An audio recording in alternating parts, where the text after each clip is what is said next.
అంతకుముందు అపోజిషన్లో నేను స్థానిక సంస్థల నుంచి జిల్లా పరిషత్ మెంబర్గా, శాసనమండలి సభ్యుడిగా, శాసనసభ్యుడిగా, పార్లమెంట్ సభ్యుడిగా all these 20 years I been in opposition.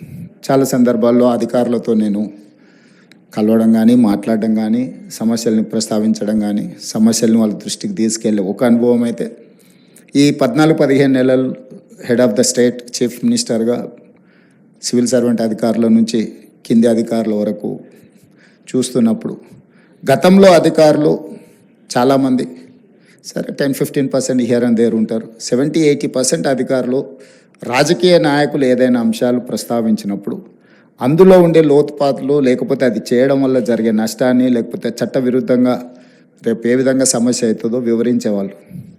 నాయకులను ఎన్లైటన్ చేసేవాళ్ళు. సార్ ఇది చేయడం వల్ల వచ్చే పరిణామాలు ఈ విధంగా ఉంటాయి, మనం ఈ రకంగా చేస్తే ఏదో ఒక రోజైనా అది ప్రజలకు కానీ, రాష్ట్రానికి కానీ, మీకైనా ఇబ్బంది అవుతుంది అని వివరించేవాళ్ళు. ఈ రోజుల్లో అది తగ్గిపోయింది. కారణం నాకు పెద్దగా తెలీదు.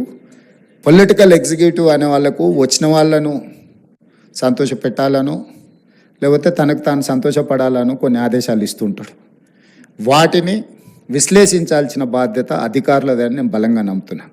సెక్రటేరియట్ బిజినెస్ రూల్స్లో ఒక మినిస్టర్కి కానీ, ఒక చీఫ్ మినిస్టర్కి కానీ ఒక వ్యవస్థని ఇచ్చేదే మాకు అందులో అనుభవాలు ఉంటాయని కాదు.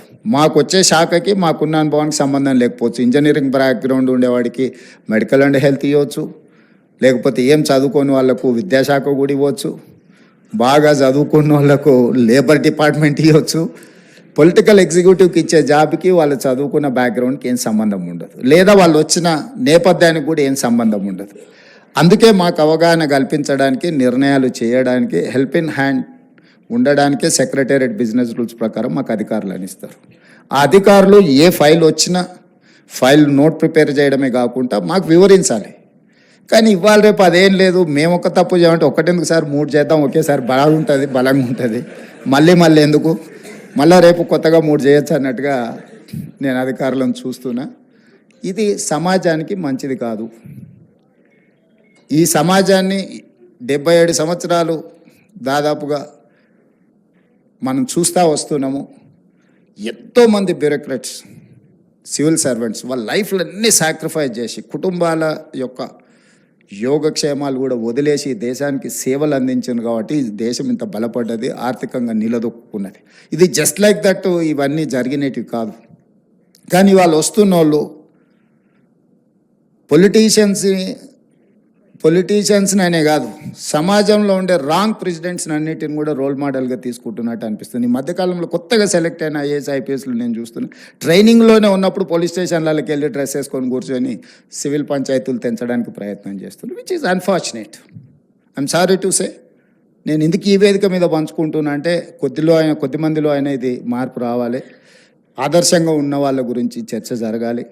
అదేవిధంగా నేను జిల్లా పరిషత్ మెంబర్గా ఉన్నప్పుడు పెద్ద జిల్లా మహబూబ్ నగర్ జిల్లా అంటే వ్యాస్ట్, 14 మంది ఎమ్మెల్యేలు. అసలు ఒక పక్క నుంచి ఇంకో పక్కకు పోవాలంటే ఆ కాలంలో ఉండే అంబాసిడర్ కార్లు, చిన్న కార్లు, అలా 7-8-10 గంటలు జర్నీ. ఐఏఎస్లు ఐపీఎస్లు వాళ్ళు అచ్చంపేట ఏరియాల అడవుల్లో పోయి ఆదివాసీలను, చెంచులను కలిసి మళ్ళీ ప్లెయిన్ ఏరియాస్కు రావాలంటే రోజుల కొద్దీ వాళ్ళు అక్కడ ఉండి చేసి ప్రజల దగ్గరికి వెళ్ళి సమస్యల్ని కనుక్కొని పరిష్కరించేవాళ్ళు. లీడర్స్ కంటే కూడా ఆఫీసర్స్తో ప్రజలు మమేకమయ్యేవాళ్ళు, చెప్పుకునేవాళ్ళు. అరే మేము కలెక్టర్ దగ్గరికి వెళ్తే మా ప్రాబ్లం సాల్వ్ అయిందని, లేకపోతే కలెక్టర్ మా దగ్గరకు వచ్చిండు, లేకపోతే మా గూడెంకి వచ్చి కలెక్టర్ గారు కూర్చొని మా సమస్యలు ఉన్నాడని గొప్పగా చెప్పుకునేవాళ్ళు. ఇప్పుడు నేను ఎలక్టెడ్ రిప్రజెంటేటివ్ అయినాక మారుమూల ప్రాంతాలకు వెళ్ళినప్పుడు, సార్ 30 సంవత్సరాల క్రితం సో కలెక్టర్ మా ఊరు వచ్చి మా సమస్యను విన్నాడు సార్, మా సమస్యను పరిష్కరించినాడు. ఈరోజు పదే నేను ఇన్స్ట్రక్షన్స్ ఇస్తున్నా. I told my chief secretary to record there service book, field మీద పొమ్మని.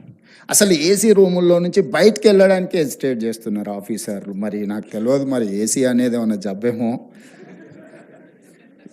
ప్రజల దగ్గరికి వెళ్ళినప్పుడు అంటే ఒక ఐఏఎస్ కానీ ఐపీఎస్ కానీ డిస్ట్రిక్ట్స్ను హోల్డ్ చేసినప్పుడు వచ్చిన ఎక్స్పీరియన్సే రిచ్ ఎక్స్పీరియన్స్. ఆ తర్వాత మొత్తం ఒకరి తర్వాత ఒకరు పంపించే మనం ఫైళ్ళు చూడడమే తప్ప సెక్రటరీ లెవెల్కి వచ్చారంటే, సెక్రటేరియట్ లెవెల్కి వచ్చారంటే they don't get to chance to interact a common man or any other person. So కింద వాళ్ళు ఎప్పుడైతే కింది లెవెల్లో దొరగారు ఉన్నారు ఇక్కడ ఐపీఎస్లు సెలెక్ట్ అయినా వాళ్ళు కానిస్టేబుల్ నుంచి వాళ్ళని డ్యూటీ ఒక్కొక్క స్టెప్ నైట్ డ్యూటీ నుంచి లేకపోతే పెట్రోలింగ్ డ్యూటీ నుంచి సైకిల్ మీద పోయి నేర్చుకునే కాడ నుంచి ఐపీఎస్లకు ట్రైనింగ్ ఇచ్చి వాళ్ళు ఏంటంటే గ్రౌండ్ స్టాఫ్ లేకపోతే ఫీల్డ్ స్టాఫ్లో ఉండే సాధక బాధలతో పాటు నిర్ణయాలు కూడా ఏ రకంగా చేయాలనో వాళ్ళందరికీ కూడా ఒక ట్రైనింగ్ ఇచ్చి ఉండేవాళ్ళు. కానీ ఇప్పుడు అసలు మరి సిస్టమ్ ఎడిపోతుందో నాకైతే తెలియట్లేదు, కానీ I'm not happy for that. ఈరోజు జరుగుతున్న పరిణామాలు, అధికారుల యొక్క వ్యవహార శైలి, నేను అందరి గురించి నేను మాట్లాడట్లేదు. చాలా వరకు యాజ్ ఎ చీఫ్ మినిస్టర్ నాకున్న కొద్దిపాటి ఎక్స్పీరియన్స్ నేను షేర్ చేస్తున్నా. అధికారుల ఆలోచనలో విధానంలో మార్పు రావాలి.